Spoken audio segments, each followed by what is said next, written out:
Hello, ശിവോഹൻ Chinnu ചാനലിലേക്ക് എല്ലാ മാന്യപ്രേക്ഷകർക്കും സ്വാഗതം. പ്രിയപ്പെട്ട പ്രേക്ഷകർ, തമ്പനയിലിൽ കണ്ട രോഗം ശമിപ്പിക്കുന്നതിന് വേണ്ടിയിട്ടുള്ള വിഷ്ണു ഭഗവാന്റെ ശക്തിയേറെ 4 മന്ത്രങ്ങളെ കുറിച്ചിട്ടുള്ള വീഡിയോ ആണ്. 4 മന്ത്രങ്ങളുണ്ട്. പ്രിയപ്പെട്ട പ്രേക്ഷകർക്ക് ജപിക്കാൻ ഏതാണോ സൗകര്യം അതിനനുസരിച്ച് എടുത്ത് ജപിച്ചോളൂ കേട്ടോ.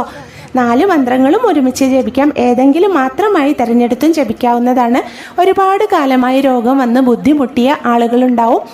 അങ്ങനെയുള്ളവർക്ക് ജപിക്കാം. വലിയ രോഗങ്ങൾ, അതായത് മാറാവ്യാധി പോലെയുള്ള രോഗങ്ങൾ വന്നിട്ടുള്ളവർക്കൊക്കെ ജപിക്കാം. ഭഗവാന്റെ മന്ത്രമാണ്. തീർച്ചയായും ഭക്തിയോടുകൂടി ജപിച്ചോളൂ, ഫലം ലഭിക്കുന്നതായിരിക്കും കേട്ടോ. ബുധനാഴ്ചയോ വ്യാഴാഴ്ചയോ ഒക്കെ ജപിക്കാൻ ഉത്തമമാണ്. വ്യാഴാഴ്ച തുടങ്ങിക്കോളൂ, അതായിരിക്കും കൂടുതൽ ഉത്തമം. ഇനി പറഞ്ഞു തരാം. 1-ാമത്തെ മന്ത്രം കേട്ടോളൂ.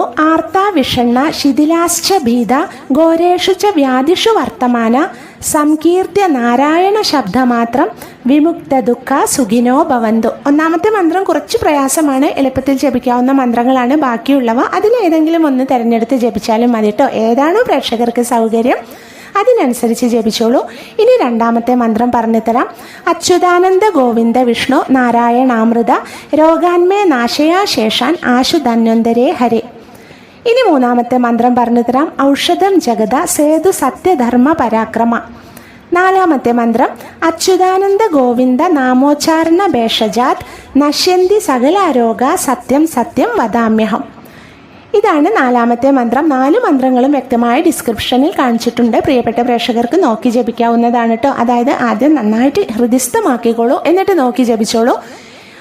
ഒരു കാര്യം കൂടി പറയാണ്, ഈ മന്ത്രങ്ങളൊക്കെ രോഗശാന്തിക്ക് വേണ്ടി ജപിക്കേണ്ട മന്ത്രങ്ങളാണ്, മറ്റുള്ള കാര്യങ്ങൾക്കുള്ളതല്ല കേട്ടോ.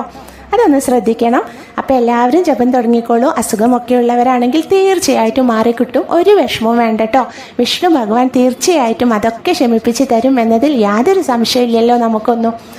അപ്പോൾ ഇന്നത്തെ വീഡിയോ ഇവിടെ പൂർണ്ണമാവുകയാണ്. വീഡിയോ ഇഷ്ടപ്പെട്ടാൽ ശിവോഹൻ ചിന്നു ചാനൽ ഒന്ന് സബ്സ്ക്രൈബ് ചെയ്യണം, ലൈക്ക് ചെയ്യണം, ഷെയർ ചെയ്യണം. എല്ലാവരെയും വിഷ്ണു ഭഗവാൻ അനുഗ്രഹിക്കട്ടെ എന്ന് കൂടി പ്രാർത്ഥിക്കുകയാണ്. താങ്ക്